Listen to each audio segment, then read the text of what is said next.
All right, so I'm gonna show you how to make the Ninja Creamy ice cream, which is very simple. For one, it comes with these little pints, so you just fill them up with Silk and Creamy, unsweetened cashew milk.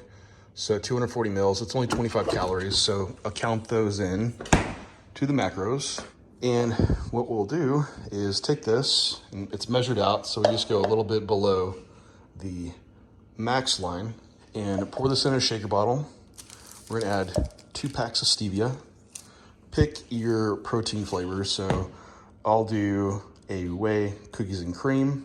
Renee's gonna do a scoop of vanilla.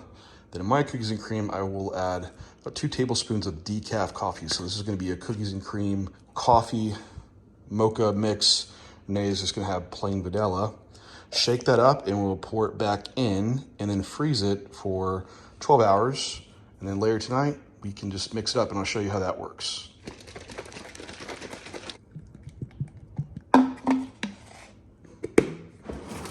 To the freezer. And we'll make the other one and that'll be it till later.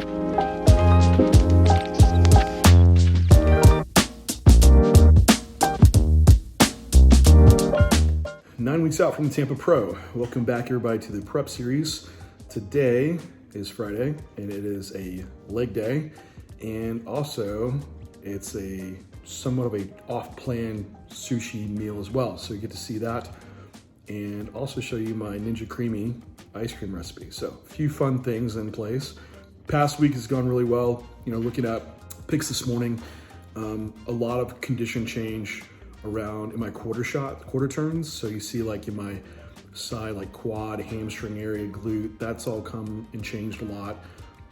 Moving into the rear shots, starting to see more ground move in like my lower back and even my glute. And a lot of this stuff I start seeing in person, just posing and start seeing more details as I'm going into poses that the pics don't pick up. But anyway, looked at pics this morning.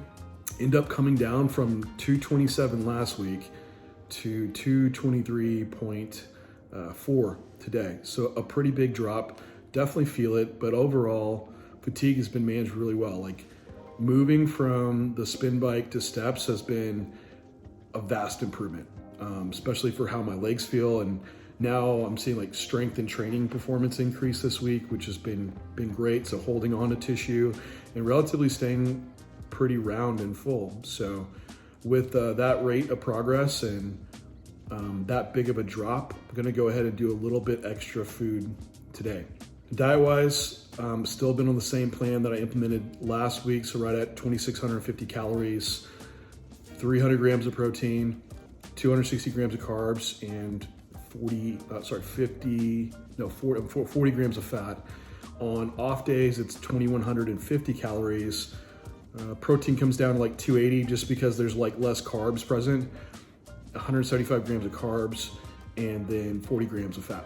So those numbers might not be exact. I have just off the top of my head, I have them all in my tracker and stuff, but that's where food at. Hunger is relatively pretty manageable throughout the day. You can see like my teas that are behind me. So hot tea is definitely getting implemented a bit more. You know, PED wise, that hasn't changed drastically. It was 2 weeks ago, like Trenbolone was implemented, and not a lot, but it has been, I think, making a difference training performance wise, what I definitely noticed. But performance is holding. So when performance holds, that means tissue holds. So that's all been on par. Managing fatigue, getting leaner, like everything's in a really good groove right now with what's happening. So I'm gonna finish up my pre-workout meal and then head over to the gym. We'll do a leg day. Very cautious on this leg day because my right knee was a little iffy on a leg press, but we'll get into that once we get to the gym. Okay, so we're here for leg day. Not much has changed relative to my session. Doing 5 sets of hamstring, 5 sets of quad, and then call it 3 sets of glute. Currently not doing like a really like pushing the hips back type squat because of just the profile that I've had to work around. I had my hip hinge on my pull day. That's come out. Now I'm just at a bent row. So right now for glutes, I have like a glute drive on my pull day and a kick back and a lateral band walk to fully encompass all actions around the glute. Then we have a seated lying leg curl complete action of the hamstring, and then a squat and extension that'll fully develop the quad. So not a lot of movements today. On paper, it's pretty easy, but also just trying to work around the knee issue I had with doing the Rogers hip press. That pendulum that it moves in, if you allow too much toe angle, like toe flare out, and let the knee drift out, it can really bind on that medial side of the knee. Kind of what happened, got a little tweaky. So I'm training quads with a newbie today, the leg extensions and a pendulum squat to keep my feet really facing forward to be safe here. So won't be a lot of load or anything impressive, but anyway, we'll start with a lying leg curl. Now on this lying leg curl, I'll do 3 sets here. One tip is set up this thing to have really good bracing. What I'm trying to do is actually grab on the bottom of this handle. My hand is actually not gripped around it, and I am trying to break this bitch in half. So drive this handle back to my knee, almost like you're doing an abdominal crunch, allowing my thoracic spine to go into flexion and those scapulas to protract around. What that does is it really makes those lats wrap around your rib cage and brace. That's part of your core. And at the same time, I'm squeezing down and engaging my abdominals. So I'm creating a lot of core bracing so I won't have that anterior hip tilt. So if you notice you feel a lot of your lower back doing these, set up the bracing like that. It can make a good difference.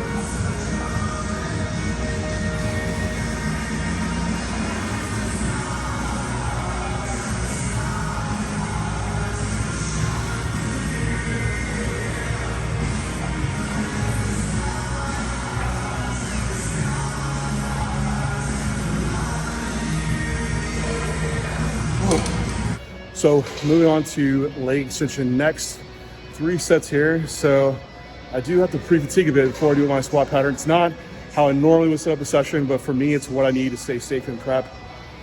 3 sets with the newbie hooked up. So with the newbie, man, I can get some really hard contractions, but also not have to use as much load. Do them single leg. Start my left leg, as that's sort of my weaker legs. Then match on the right. Tip here is, for one, I always do single leg because if you have bigger adductors, like you might find that, or you just don't have the greatest internal rotation, is that your toes start kicking out, your knees start kicking out.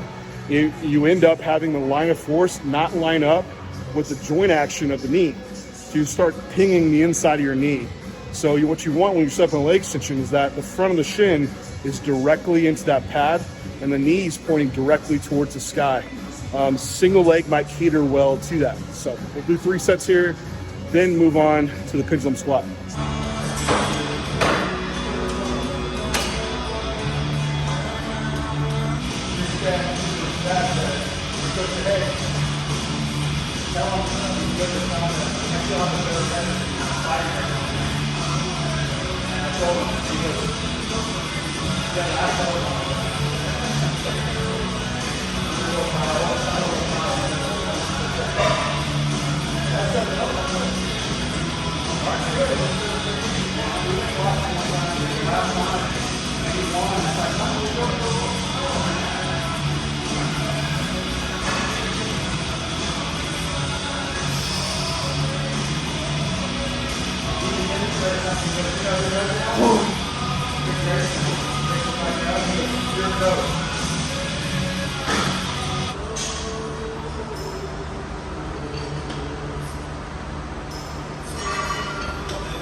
Well, that was a successful squat for all my older competitors out there.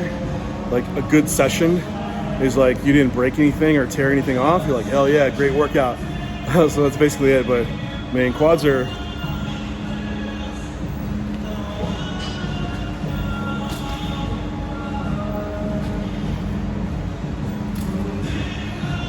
pumped. So it was a good session. Like, went up and load a little bit and stayed safe. So move on to a seated leg curl. Train the hamstring fully lengthened. Again, the hip hinge is out, so this is sufficing for training the hamstring in that lengthened range. And do 2 sets here.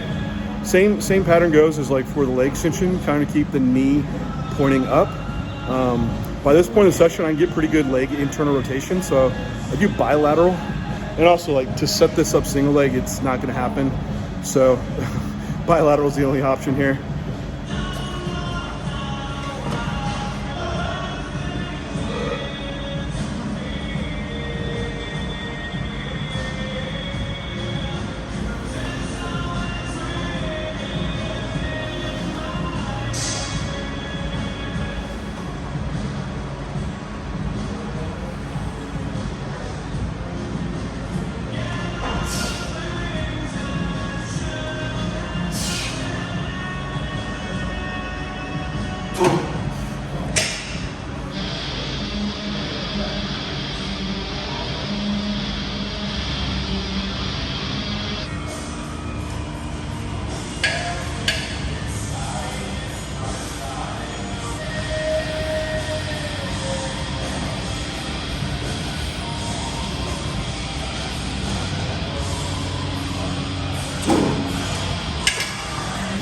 This is my totally girly wellness move. So to train glutes, I do a kickback machine that I use single leg. And I can brace really well, so I can really drive my pelvis into and contract my abs. And I can get the best glute contraction over a lot of things doing this. So that trains hip extension. And then I superset this with a lateral band walk for abduction. So training that external rotation and abduction function of the glute. So a lot of times guys go on stage and don't have glute striations just from a development aspect. So this has that role in mind, but also a stability aspect around my hips that I need, which usually runs into issues squatting, just because those patterns don't get really trained much. So area of neglect there that I have to assess and program in. But anyway, this will be the last thing for the session.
How'd the session go? I survived. It's about survival. Which today was that was basically my goal, was just surviving my workout. And I did. I made it through. Energy was super low. How was strength? Can you at least match? Yeah, reps? I actually did match. What more can I ask for? Was the perceived effort just really high to make it happen? Mm-hmm. Any pump? No, zero pump. I had a slight pump with the band lateral walks, and that was it. Everything else was just moving weight. Well, you know, main thing, if you're able to match load reps, you're doing what you need to in prep. Yeah. This is my normal questioning of Renee. Every time we get in the car post-workout. The interrogation. How was strength? How was stamina? How was pump? But on prep, main thing is that we're not seeing large detriments in strength, and just assessing how stamina is, because that will give us indication if we need to make sessions shorter, which I just did for Renee. She was doing 3 days a week. We reduced volume per session and spread it over 4 days. So she trains legs 4 days a week now, but the sessions are a lot shorter. It's only like four lifts per day. So much more manageable that way. Yeah. My session, relatively pretty good. Strength maintain on the ham curls, like they're hard to move up, but they maintain there. My squat moved up a little bit. Just feel more stable around that knee, though it was like bothering me on the leg press, but it's definitely improved. So, and had slight quad pump. Being like almost 4 pounds down this week, I'm not expecting that, but the main thing is like performance is good. So that's our post-workout conversation that we have every time. And then we eat. So post-workout meal of the day is extremely colorful. Only 70 grams of rice, 170 grams of chicken, and this is a mixed veggie mix. So for those like only eating like 2 different veggies on prep, like you can get in some variety. You just get like a veggie stir fry. So this one has like broccoli, green beans, carrots in it, has like some snow peas. Also, I bought a bag of, what is this? Artichoke hearts. Oh my gosh, these are phenomenal texture wise on prep. Just put like 4 halves in there, but I mean, you're looking at like, and some bell pepper. There's like 6 different kinds of veggies in this mix, so the variety is what fills all the micronutrient gaps and what can make a prep diet more complete. As you're dieting down and your food sources are getting lower in volume, you're also reducing your micronutrients too. So these are ways to keep those in and just have that variety in place. Back home, preparing for date night, I wanted to give some insight into our favorite diet soda choices. For one, Diet Dr. Pepper on occasion, not the main one. Sprite Zero is a pretty money go-to on prep, and also Coke Zero, but caffeine free. So usually post-gym, after our last caffeine intake is around like 12:31 as we're getting to the gym, and that's it from there. So pretty much just be Sprite Zero and Coke Zero sugar-free, caffeine-free. But another thing you can do is, for one, put your soda into a big cup, fill it halfway up with water. You're like, that's weird. Why are you gonna dilute your soda? But so you're not doing so much caffeination, is you could use Mio. So you can do like Sprite Zero and make it like an orange vanilla Sprite Zero. Have a little bit of carbonation, but dilute the Sprite so it's not overly sweet. So some way to like extend your soda intake, but maybe give you some ideas out there of how you can have fun flavors for your other Cokes or Sprites, cherry, blueberry, pomegranate, whatever you want to add into your drinks to spice them up and give them some variety on prep. We made to sushi. So what we have tonight is for sushi is 2 salmon, 3 yellowtail nigiri, 2 tuna, and a snapper. Then the sushi fever roll. So I like this roll because it's a lot of fish. It has tuna, ahi in it. It has cilantro and jalapeno. There's no avocado or any other fats added to it. So this way we can keep the calories relatively pretty low, but have a sushi meal. All Right, back home from sushi, and it was phenomenal. If you're ever in San Antonio, wasabi is the place to go to.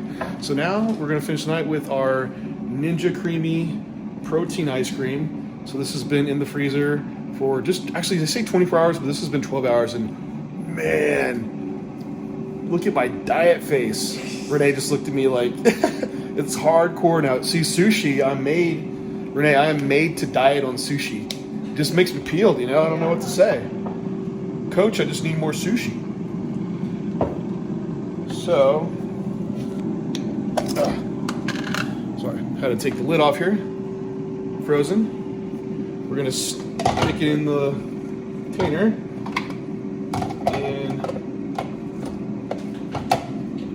well, I'm gonna set you down while I do this, and maybe just show you to here. Twist that on like so. Then all we do to make this ice cream is we twist it, and we're gonna turn it on, push light ice cream. That's gonna be it. Show you in a second. Okay, it takes about 2 minutes to spin. I can take this out. I need 2 hands though to do it. So this is spinning it once. You can see, turns out it's a little thicker. Now, you can spin it one more time and you get extra creamy. Depends how you like it. If you want to eat something slower, this would be the way to do it. Renee likes it spun twice to make it creamy. I'll show you how that looks. Okay, so spun one more time. I'll show you how it turns out. Take it off so you can see exactly, oh, the creaminess of how that is. That is gorgeous protein ice cream. So everybody, that's gonna wrap up tonight. 9 weeks out, Tampa Pro. Just all I do is walk and no cardio and eat sushi and protein ice cream. I get peeled and diet face. Just kidding. You are like seeing this, the brief highlight of the week. The rest of the time is grinding away. So anyway, thanks everybody tuning in, and I will talk to you next week.